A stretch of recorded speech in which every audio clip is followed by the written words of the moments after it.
आज हम आपको भगवान शंकर जी की बड़ी ही अद्भुत कहानी सुनाने जा रहे हैं। एक बार भगवान भोलेनाथ पृथ्वी लोक पर भ्रमण के लिए गए तो उन्होंने एक युवा को देखा। वह ईश्वर को दोष देता जा रहा था।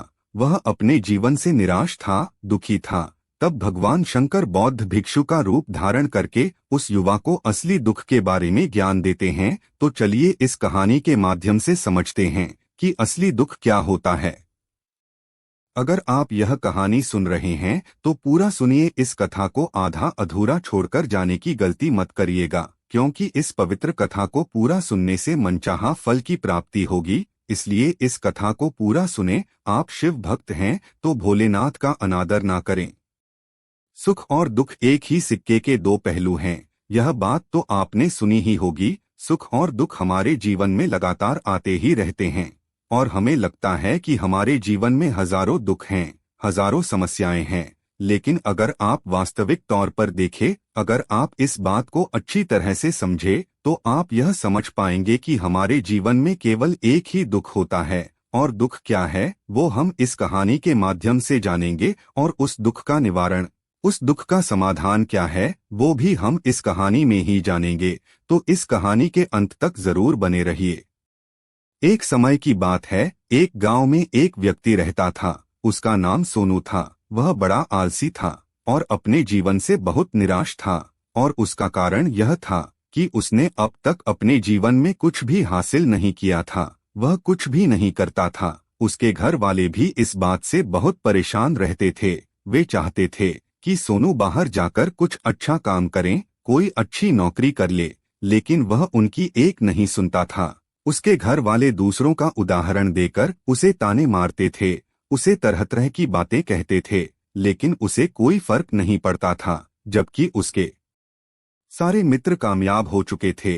कोई अच्छा व्यापार कर रहा था तो कोई अच्छी नौकरी कर रहा था, जिस कारण जब भी वो लोग मिलते तो वे लोग अपनी बढ़ चढ़कर बढ़ाई किया करते। लेकिन सोनू कुछ नहीं करता था, जिस कारण जब भी कोई उससे पूछता कि तुम क्या कर रहे हो, तो वह कुछ नहीं कहता था। उसे यह कहने में बहुत शर्म महसूस होती थी कि वह कुछ नहीं करता। वो हमेशा सबसे केवल एक ही बात कहता था कि मैं कोशिश कर रहा हूँ, लेकिन उसकी कोशिशों का कोई भी फल किसी को नजर नहीं आ रहा था। देखते ही देखते अब ऐसा समय आ चुका था कि सोनू सभी से मुंह छिपाता फिरता ताकि कोई उससे यह न पूछ ले कि तुम क्या करते हो, जिस कारण वो कभी किसी के सामने भी नहीं आता था। धीरे धीरे उसका मन दुखी होने लगा था। वह बहुत निराश रहने लगा था। उसे अब ऐसा प्रतीत होता था मानो वह इस धरती पर बोझ है, जिस कारण वो अपने आप को बहुत अकेला महसूस करता, बहुत तन्हा महसूस करता। एक दिन तो उसके मन में यह भी विचार उत्पन्न होने लगे कि मेरे हाथों में कुछ नहीं है तो मैं क्या कर सकता हूँ। अकेले बैठकर वही रोता रहा और भगवान को दोष देता रहा। एक दिन छुपता छुपाता वह घर से निकलकर कहीं जा रहा था। तभी उसने रास्ते में देखा कि एक बौद्ध भिक्षु लोगों को प्रवचन दे रहे हैं और प्रवचन में वह दुख की बातें कर रहे हैं। सोनू कुछ देर के लिए अपना मुंह छुपाकर वहीं पर खड़ा हो गया ताकि उसे कोई देख ना ले, और चुपचाप उन भिक्षुओं की बातें सुन रहा था। बौद्ध भिक्षु सभी को प्रवचन में कह रहे थे कि दुख हमारा सबसे बड़ा साथी है। दुख हमें अपने जीवन के बारे में समझाता है और हमें सही जीने का तरीका बताता है। यह हमारे गुरु की तरह है जिससे हमें सीखना चाहिए। आप चाहे तो अपने जीवन में अपने दुखों को अपना गुरु बना सकते हैं और उससे सीख सकते हैं, या फिर अपने दुखों पर बैठकर रो सकते हैं, लेकिन इससे आपको कोई लाभ नहीं मिलेगा, बल्कि आप दिन ब कमजोर होते जाएंगे, निराश होते जाएंगे। सोनू छुप छुपाकर उन बौद्ध भिक्षु की ये सारी बातें सुन रहा था। जैसे ही उपदेश खत्म हुआ, वह उन बौद्ध भिक्षु के पास पहुंचा। उन्हें प्रणाम करके वह कहता है, हे महात्मा, अभी आप कुछ देर पहले दुख को गुरु बता रहे थे। आप कह रहे थे कि दुखों से हमें सीखना चाहिए, हमें उन्हें अपना गुरु बनाना चाहिए, लेकिन मैं भी तो अपने दुखों से परेशान हूँ, अपने जीवन से परेशान हूँ। मैंने अब तक जो दुख झेला है, मुझे तो कभी ऐसा प्रतीत नहीं हुआ कि मेरे दुख मुझे कुछ सिखा रहे हैं, बल्कि मुझे तो हमेशा यही लगता है कि वो मुझे पीड़ा दे रहे, तकलीफ दे रहे हैं। पर दुख की पीड़ा बहुत भयंकर होती है। ऐसा लगता है अब इसके बाद हमारा जीवन समाप्त हो जाएगा। इसके बाद हमें कुछ नहीं मिलने वाला, और यहाँ तक मृत्यु भी उसके सामने कम लगती है। जब लोग ताने मारते हैं, जब लोग ये कहते हैं कि तुम क्या कर रहे हो, तो मन को बहुत ठेस पहुंचती है, और मैं उनसे कुछ नहीं कह पाता। सोनू की यह सारी बातें सुनकर वो बौद्ध भिक्षु सोनू से कहते हैं, बेटा तुम्हें क्या दुख है और तुम दुख के बारे में ऐसी बातें क्यों कर रहे हो। सोनू ने अपने ऊपर बीती हुई सारी बातें उन बौद्ध भिक्षु को बता दी और कहने लगा है, महात्मा क्या आपके पास मेरे दुख का कोई समाधान है।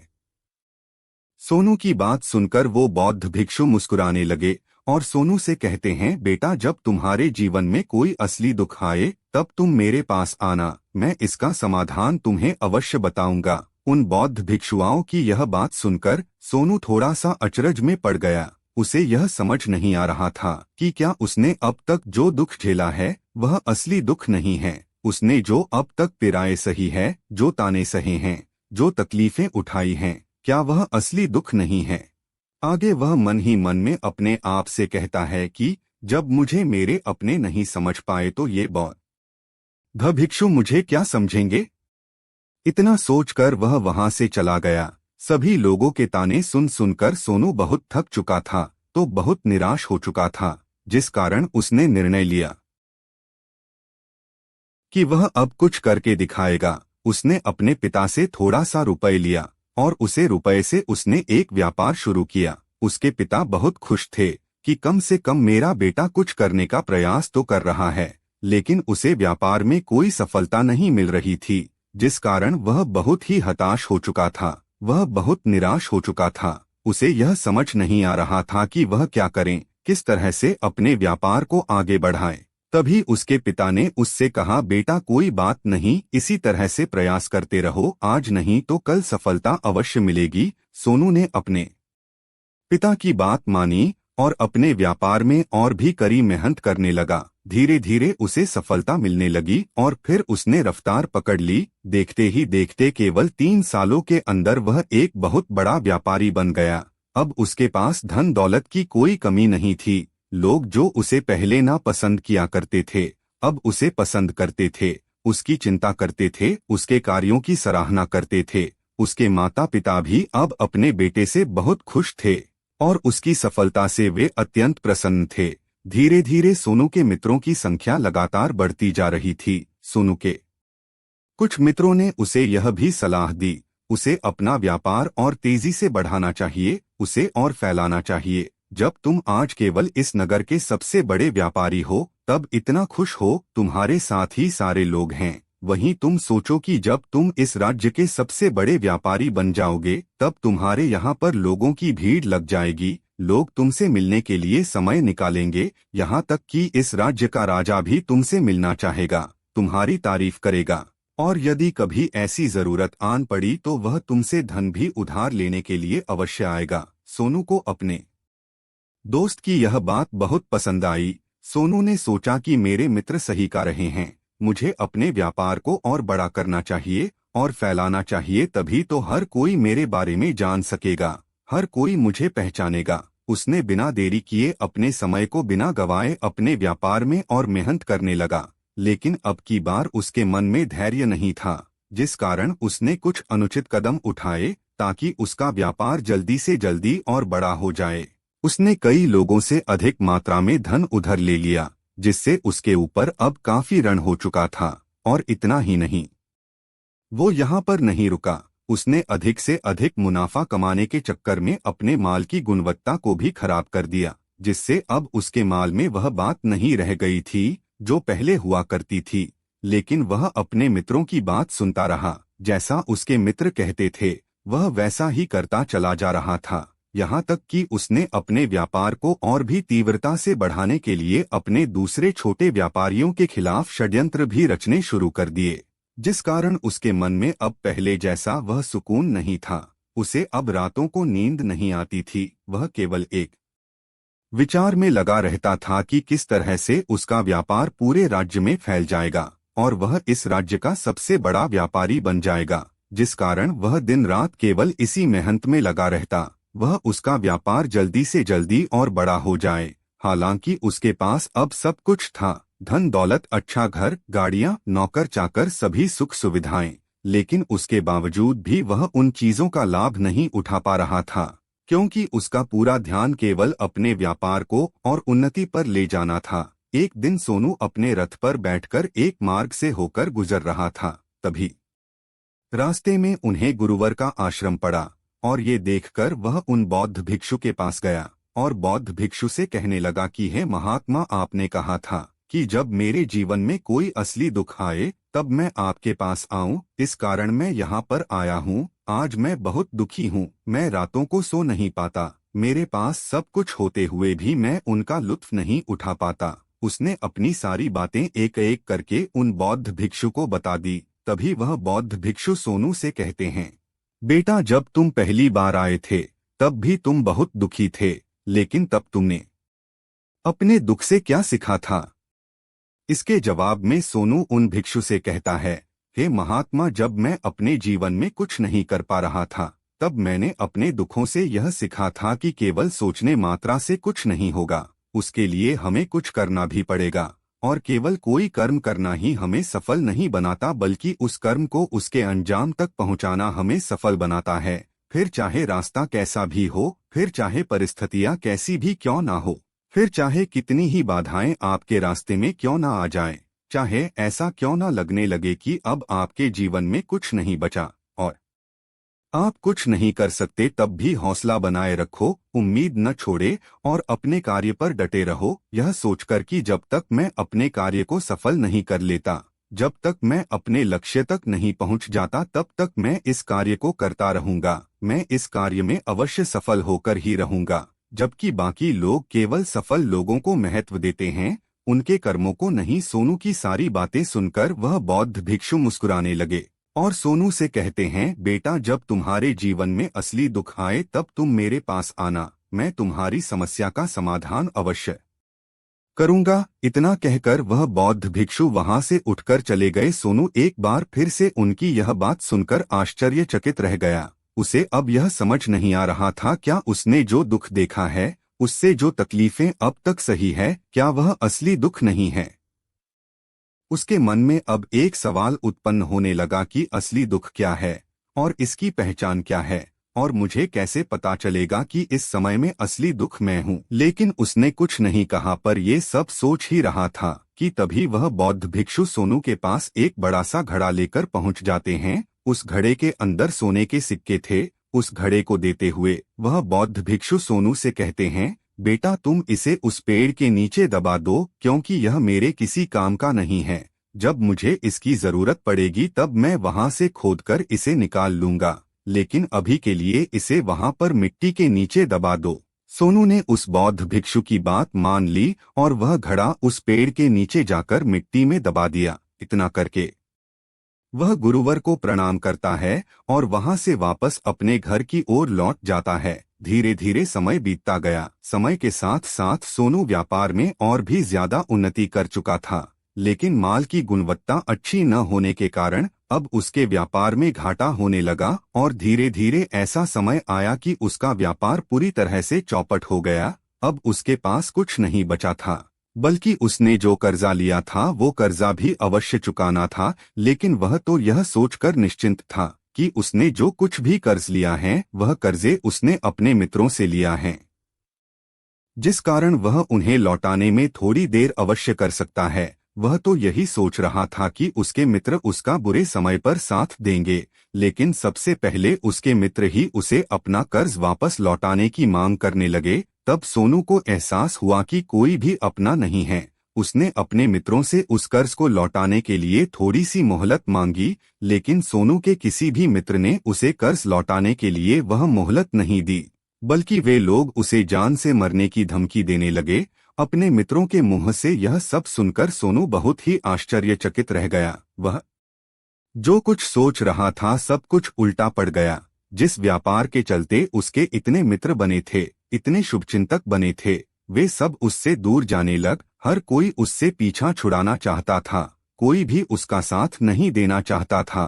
धीरे धीरे उसकी सारी संपत्ति नीलाम हो गई। अब उसके पास कुछ नहीं बचा। वह सड़क पर आ चुका था। उसने हार मानकर अपने माता पिता से कहा, पिताजी मेरी मदद कीजिए, मेरे ऊपर बहुत ऋण है, मुझे उसे लौटाना है, कृपा करके मुझे थोड़ा सा धन दे दीजिए। इस पर सोनू के पिता ने सोनू से कहा, बेटा मेरे पास तो बस यही एक छोटा सा घर है, अगर यह अभी मैं तुम्हें दे दूं, यदि मैं इसे भी बेच दूं तो मैं और तुम्हारी माँ कहाँ रहेंगे, हमें भी दर दर की ठोकरें खानी पड़ेगी, हमें भी सड़कों पर भीख मांगनी पड़ेगी, ले देकर अब हमारे पास केवल यही संपत्ति बची है, इसलिए मैं तुमसे क्षमा मांगता हूँ। अपने माता पिता के मुख से यह सुनकर सोनू चुपचाप वहाँ से चला गया और मन ही मन सोच रहा था कि अब मेरे पास कुछ नहीं बचा, जो था वह तो सब लुट गया, बर्बाद हो गया, अब मैं जीकर क्या करूँगा। अब मेरे पास केवल एक ही रास्ता है जिससे मैं अपने कर्जदारों से अपना पीछा छुड़ा सकता हूँ। यह सोचता हुआ वह एक ऊंची पहाड़ी की ओर पहुंचा। वह पहाड़ी पर चढ़ता ही जा रहा था कि तभी उसे याद आया कि उन बौद्ध भिक्षु ने कहा था कि जब तुम पर असली दुख आए तभी तुम मेरे पास आना, मैं तुम्हारी समस्या का समाधान अवश्य करूंगा।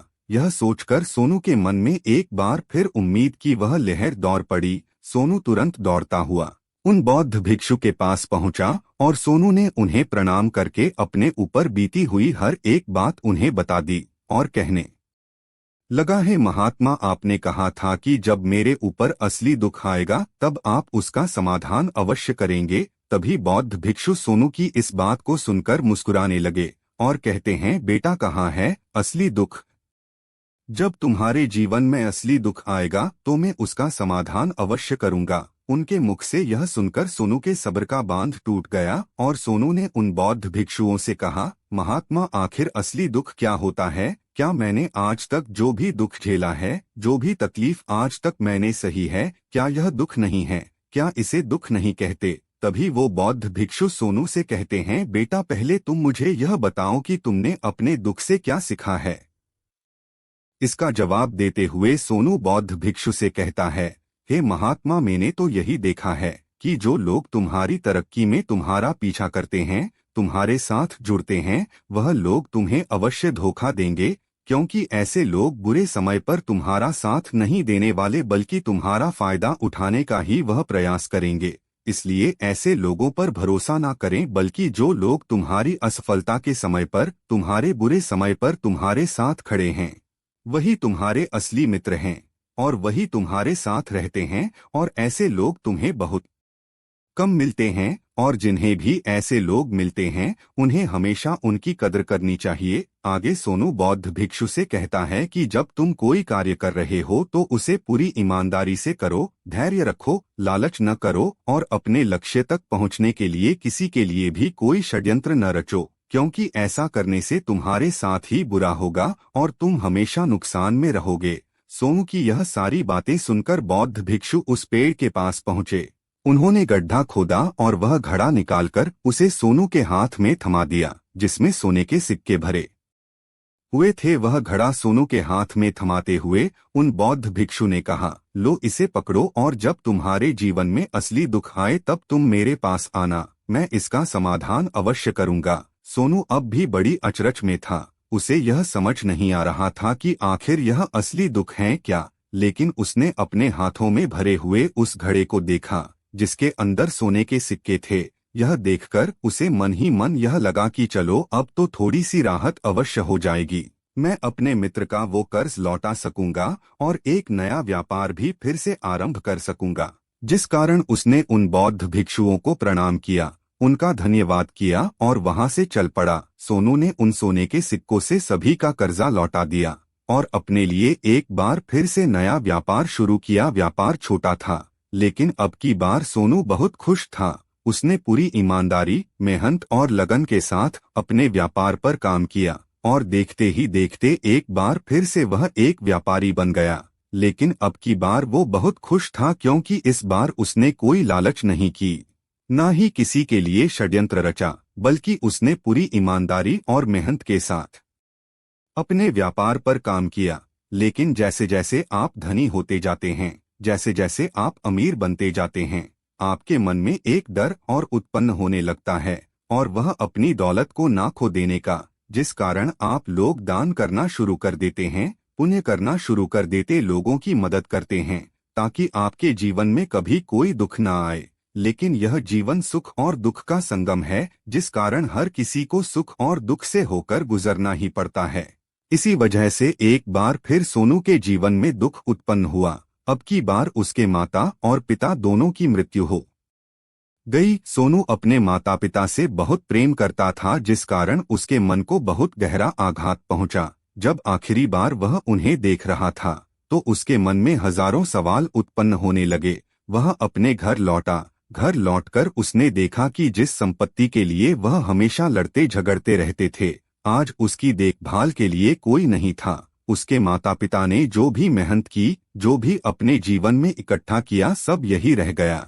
लेकिन सब कुछ खत्म चुका था और सोनू का मन अब बहुत बेचैन हो रहा था। उसके मन में हजारों सवाल उत्पन्न हो रहे थे और वह अपने आप को बहुत अकेला महसूस कर रहा था। उसे बहुत खाली सा महसूस हो रहा था। उसने इधर उधर देखा लेकिन उसे कुछ समझ नहीं आया। तभी उन बौद्ध भिक्षु की याद आई। वो तुरंत ही भागा, उन बौद्ध भिक्षु के पास पहुंचा। उसे देखते ही उन बौद्ध भिक्षु ने सोनू से सवाल किया और कहा, क्या बात है बेटा, क्या कोई फिर से दुख आन पड़ा है?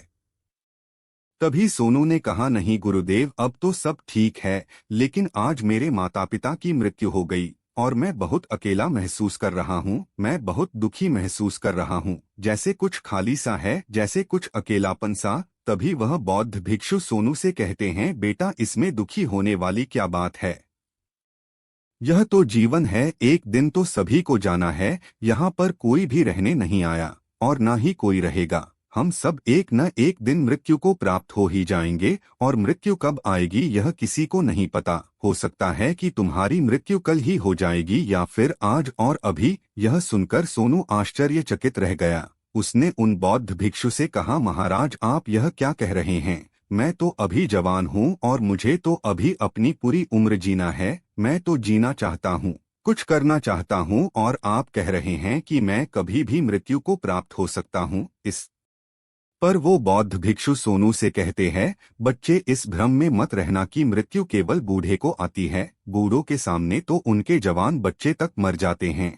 मृत्यु कभी किसी भी उम्र में आ सकती है और ना ही किसी को बताकर आती है। उन बौद्ध भिक्षु के मुख से यह सारी बातें सुनकर सोनू और भी ज्यादा बेचैन हो गया और वह चुपचाप वहां से चला गया। उसके मन का वह खालीपन अब भी वैसे ही था। वह भी अपने आप को बहुत अकेला महसूस कर रहा था। उसके बाद से उसका मन अपने व्यापार में भी नहीं लगता। जब भी वह कोई कार्य करता तो उसके मन में ढेर सारे प्रश्न उठने लगते थे। वह क्या कर रहा है, क्यों कर रहा है और उसने इस कार्य को क्यों किया? उसके मन में अब एक और प्रश्न उत्पन्न होने लगा था, क्या हम यहाँ पर केवल इसीलिए आते हैं कि इस जीवन को भोगे और एक दिन मृत्यु को प्राप्त हो जाए? वह समझ नहीं पा रहा था कि जीवन का असली मतलब क्या है। उसने कई विद्वानों से पूछा, अपनी तरफ से जो मुमकिन हो सकता था खोजबीन की, लेकिन उसे कोई भी जवाब नहीं मिल पा रहा था। और जब उसे कोई जवाब नहीं मिला तो उसका दुख और भी बढ़ गया, जिस कारण उसके मन की बेचैनी और भी बढ़ चुकी थी और उसे यह समझ नहीं आ रहा था कि वह क्या करे, कहाँ जाए, किससे पूछे। तभी उसे फिर से उन बौद्ध भिक्षु की याद आई। सोनू एक बार फिर से उन बौद्ध भिक्षु के पास पहुंचा और उसने अपने मन की सारी बातें उन गुरुवर को बता दी। तभी वो बौद्ध भिक्षु मुस्कुराने लगे और सोनू से कहते हैं, बेटा आज पहली बार तुम्हारे जीवन में असली दुख उत्पन्न हुआ है। वास्तव में तो यही है जिसे हम दुख कह सकते हैं, जो दुख कहलाने लायक है कि हमें पता ही नहीं हम क्या कर रहे हैं, कहाँ जा रहे, क्यों जा रहे हैं, वह कौन है, क्या है, क्यों है, हम क्या करना चाहते हैं। तभी सोनू ने कहा, है महात्मा मेरे इस दुख का समाधान कीजिए, मुझे इस दुख का निवारण दीजिए। तभी वह बौद्ध भिक्षु सोनू से कहते हैं, हम सबके अंदर क्रोध, लालच, लोभ जैसी कई वासनाएं हमारे अंदर घर करके बैठ जाती हैं, जिस कारण हम अपने जीवन को टुकड़ों में जीते हैं और हमारी चेतना कभी एक नहीं हो पाती। हम कभी एक जगह सोच नहीं पाते, समझ नहीं पाते और हमारी ऊर्जा शक्ति भी पूरी तरह छिन्न भिन्न हो जाती है। और आजकल के इस दौर में हमारे पास तो इतना भी समय नहीं कि हम एक पल निकालकर एक पल के लिए मुड़कर अपने आप को देख सके, अपने आप को समझ सके। वास्तविकता में हर कोई यहाँ पर अपने जीवन भर केवल दुख कहकर चिल्लाता रहता है, उसका समाधान निकालने का हर मुमकिन प्रयास करता है, लेकिन जिसे हम दुख समझते हैं वह तो दुख है ही नहीं, तो इसका समाधान आपको कहाँ से मिलेगा? ये तो परिस्थितियां हैं जिसके कारण हम अपने आप को दुखी समझते हैं, अपने आप को तकलीफ में समझते हैं। जैसे हम एक परिस्थिति से निकलते हैं, हम जिस प्रकार हम पहली समस्या का सामना करते हैं उसी प्रकार हम दूसरी समस्या का भी सामना करते रह जाते हैं। और जब हम इन परिस्थितियों से हार मान लेते हैं, जब हमें लगता है कि अब कोई रास्ता नहीं बचा, तब हमारे सामने हमें केवल एक ही रास्ता नजर आता है और वह मृत्यु है। लेकिन यह कोई समाधान नहीं, यह कोई रास्ता नहीं है। इसलिए यदि आप सचमुच अपनी समस्याओं का समाधान चाहते हैं तो अपने आप को इकट्ठा करना सीखें, अपनी ऊर्जा को इस संसार में वापस कीजिए, उसे एक कर और अपने ऊपर ध्यान लगाओ। मृत्यु से पहले अपने आप को पहचानो, अपने आप को जानो, अपने आप को बिखरने मत दो। तभी सोनू बौद्ध भिक्षु से कहता है, हे महाराज, तो क्या हमें इस जीवन को नहीं जीना चाहिए? क्या हमें अपनी इच्छाओं को नहीं पूरा करना चाहिए? तभी वह बौद्ध भिक्षु सोनू के इस सवाल का जवाब देते हुए कहते हैं कि हमें किसी से भी लगाव नहीं रखना चाहिए, हमें अपनी इच्छाओं को मार देना चाहिए, हमें संपत्ति इकट्ठा नहीं करनी चाहिए, क्योंकि हम मनुष्य की इच्छाएं, कामनाएं, वासनाएं ऐसे होती हैं जैसे मानो कि एक पर्वत से गिरता हुआ झरना जिस पर किसी का नियंत्रण नहीं है सिवाय देखते रहने के और परेशान होने के। लेकिन जब तुम अपने ऊपर ध्यान देने लगते हो तब तुम अपने आप को पहचान जाते हो, समझ जाते हो, तब तुम इस पर नियंत्रण पा सकते हो। तब इच्छाएं भी तुम्हारे वश में होती हैं और फिर तुम चाहो तो उनकी इच्छाओं पूर्ति भी अवश्य कर सकते हो। गुरुदेव की यह सारी बातें सुनकर सोनू ने गुरुदेव से कहा, है महाराज, आपका बहुत बहुत धन्यवाद, आपने मेरी सबसे बड़ी समस्या का समाधान आज कर दिया है।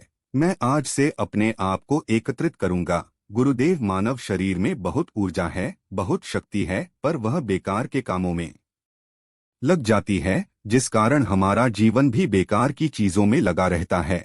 लेकिन हम कभी भी इस पर अपना ध्यान नहीं देते, हम कभी भी अपनी ऊर्जा को केंद्रित नहीं करते, अपने ऊपर कभी ध्यान नहीं देते। हमारा जीवन भी कुछ ऐसा ही है। हम अपने जीवन में हमेशा अपने आप से ऊपर वाले से सवाल करते रहते हैं कि हमारे जीवन में इतना दुख क्यों है। हम सभी के मन में यह सवाल तो अवश्य ही उठता है और इसका जवाब है कि वह ईश्वर यह चाहता है कि हम अपने जीवन के अंतिम दुख तक पहुंच सके, उस गहराई तक पहुंच सके जहां पर हमें यह पता चल सके कि हमने अभी तक अपने आप को नहीं जाना, अपने आप को नहीं पहचाना। मानव शरीर के अंदर जो ऊर्जा है, जो शक्ति है, उसके बारे में हम अभी तक नहीं जानते। हम अपने आप को चाहे तो एकत्रित कर सकते हैं, अपने आप पर नियंत्रण पा सकते हैं, लेकिन हम अपनी इस ऊर्जा का व्यर्थ उपयोग करते रहते हैं, व्यर्थ की चीजों में लगा देते, जिस कारण हम अपने आप को कभी नहीं पहचान पाते और ना ही कभी अपने आप पर नियंत्रण पा सकते हैं। लेकिन यदि आप अपने आप को जानना चाहते हैं, अपने आप को पहचाना चाहते हैं, तो पहले आपको खुद को एकत्रित करना होगा, अर्थात ध्यान लगाना होगा। ध्यान से ही आप अपने दुखों की उन समस्याओं का समाधान निकाल सकते हैं और तभी आप अपने आप को पहचान सकते हैं, जान सकते हैं और अपने जीवन के हर दुखों का समाधान भी कर सकते हैं। इस वीडियो को बोलते समय में क्षमा चाहता हूं, अगर कुछ गलत बोल दिया हो। उम्मीद है आप सभी को यह वीडियो अच्छी लगी होगी। अगर आप शिव के सच्चे भक्त हैं तो चैनल को सब्सक्राइब और वीडियो को लाइक करके कमेंट में हर हर महादेव लिख दीजिए।